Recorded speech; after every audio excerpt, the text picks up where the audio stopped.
In the Old Testament book of Daniel, in chapter 8, it tells us how the United States is going to come around the whole surface of the earth to the Middle East, to the Persian Gulf area, and attack and trample Iraq and Iran.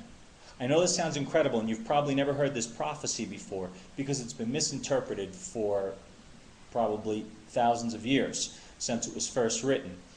But you need to go and take a look at it. I'm not going to go over each verse. It's in Daniel 8.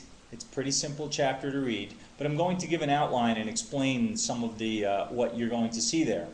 Basically, the really cool thing about this prophecy is that first, like many prophecies, it has symbols. And in this case, it's animals. It's a he-goat, or a male goat, and a ram, and with horns and stuff on their head. And so at first you're like, what are they talking about with these strange animals? But the really cool thing about this prophecy is that Daniel's receiving this vision, and he writes it down later. But after he sees this vision of these animals, then the archangel Gabriel, comes down to him and explains to him what the symbols are. So this is really convenient because you don't have to depend on me or somebody else to explain what the symbols are. The archangel Gabriel explains them. And so you can trust the archangel, an angel from Yahweh, coming down and explaining what the symbols are.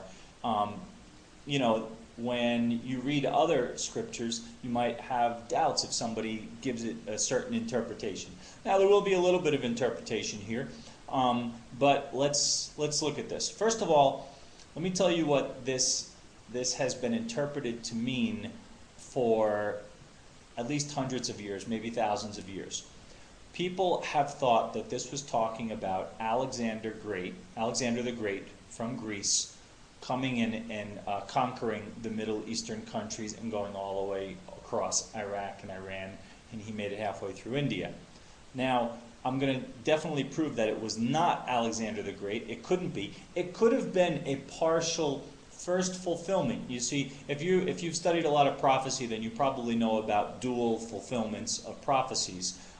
Sometimes prophecies are fulfilled one time or partially one time, and then at a latter time they're fulfilled again. Now, most prophecies are written for the end time, and that's the time we're living in. So for Alexander the Great, it definitely could have a first partial fulfillment, but it wasn't the final fulfillment, because look what it says right here in verse 17 of Daniel 8. It says, Gabriel says, "Understand, Son of Man," and he's talking to Daniel, and he calls him Son of Man, "that the vision refers to the time of the end." Okay, so Gabriel is telling him, this vision that you just had refers to the time of the end. It doesn't refer to his time. It doesn't refer to only about 400 or 500 years later, the time of Alexander the Great, because this was written in about 600 BC. Alexander the Great lived and conquered at around, I think, 100 or 200 BC. So this is only a couple of hundred years after that Alexander the Great did that. But it says it refers to the time of the end. So either we're living in the time of the end, or it's some other, it could be even in the future, some end. But I think we're living in the time of the end. And then he says again, just in case you doubt it, in verse 19, "And he said, Look, I am making known to you what shall happen in the latter time of the indignation." So there he says the latter time. "At the appointed time the end shall be." So he's definitely placing this in the end times. Okay, so what happens in this? What you're going to see when you read this verse 8. And I'm going to leave it to you to go through it and read it and study it and try to figure it out on your own and take your own meaning from it. But definitely it's placed in the end time, not in the time of Alexander the Great. And it says that there's a male goat, or in some translations a he-goat, and he comes around the whole surface of the earth without touching the earth. And that's a strange image for Daniel to have, but that's what happened. Something that could only be fulfilled in our time, when there are airplanes and ships. There were ships back then, but airplanes that cover the whole surface of the earth without touching the earth. And that's exactly what the United States did, and that's what I think this is talking about. The United States comes around the whole surface of the earth and then comes down right in the Middle East area, right in the Persian Gulf area. And then there's another animal, and that's the ram. And the ram has two horns on it, and then they are right at the position, like right on the border of Iraq and Iran, basically. And you'll see Daniel actually says it was near the river u.s.a. He actually tells what the name of the river. If you look that up, you can find out that that river still exists today as like a canal in southwestern Iran, and it has a different name now. But if you look on ancient maps, that river actually exists, and it's in the southwestern part of Iran, where he like saw the vision.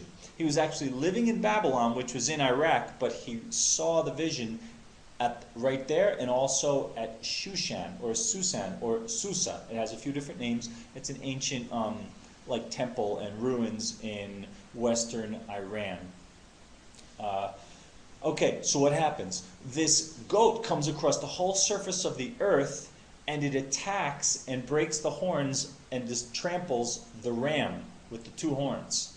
So then Gabriel comes down, and when it comes around, it says that it was fierce, it was angry. So then when the angel Gabriel comes down, he says, okay, I'm going to tell you what this all means. It's at the end time. The ram that you saw that came across the whole surface of the earth, that's Greece. Okay? Okay, that's Greece. And that's why a lot of people think it's Alexander the Great, because he was from Greece. And then he says, now the other two horns that you saw, those are the nations of Media and Persia. Media, M-E-D-I-A, is from the ancient Medes. And the Persians, we know, are the Iranians. But also the Medes could be part of Iran and Iraq. It could cover like over the boundary there, the border. And Persians are definitely Iranians. Iranians identify themselves as Persians. Their language is called Farsi, which phonetically it's similar to Persia. Okay, so it comes around the earth and it tramples them, and completely tramples them. So Alexander the Great definitely didn't come around the whole surface of the earth without touching the earth. But definitely the United States, with its army, did this. It came around by air and by sea without touching the earth, and it trampled Iraq. But this is why this is so important. So the other half of the prophecy hasn't been fulfilled yet, and that will be when it finishes trampling Iran. Iran hasn't been attacked yet. We've heard all the rumors. We know there's going to be a war. The strange thing, though, is that in the prophecy, it gives you the impression that one, they call it a king. For us, it would be a president. One king has to do all of this, that it wouldn't be shared by two different kings doing it. In this case, it would be the current president of the U.S., George Bush. And so it says one king would do all of this attacking and trampling of Iraq and Iran. Well, as of today, it's like the 23rd of November 2008. So that only leaves a few months left before his presidency is up, unless he were to somehow be able to do it after that. I don't know. But keep your eyes on this prophecy. Now, why do I think the United States is Greece? Why do I think that's a good symbol for Greece? It's actually a perfect symbol for the United States. Because Greece, 2,000 years ago, why was the New Testament written in Greek? Because that was the lingua franca. That was the international, universal language that everyone used in that area, so that it would the word would get out to the biggest audience. If you want to do something today, you want to communicate with people today, you write it in English. I teach foreigners English. I live in South America. And if a Colombian bumps into a Chinese person or has to do business with them and they want to speak, they don't speak Chinese or Spanish, they speak English. Even though they both don't speak it perfectly, they speak English. Okay, what else? The United States has Hollywood. Greece had its theater. The United States, look at Washington, D.C. All of the architecture is based on the Greco-Roman and the Greek architecture. The Greek culture had its rise. It was the democracy, and then it crashed. The United States was a famous democracy, and now it's starting to crash. There are so similarities between Greece and the United States, and being the international language, that it's a perfect symbol for it. So read over Daniel 8 and see if you can see these symbols. And what this says is then that the United States is going to attack Iran very soon.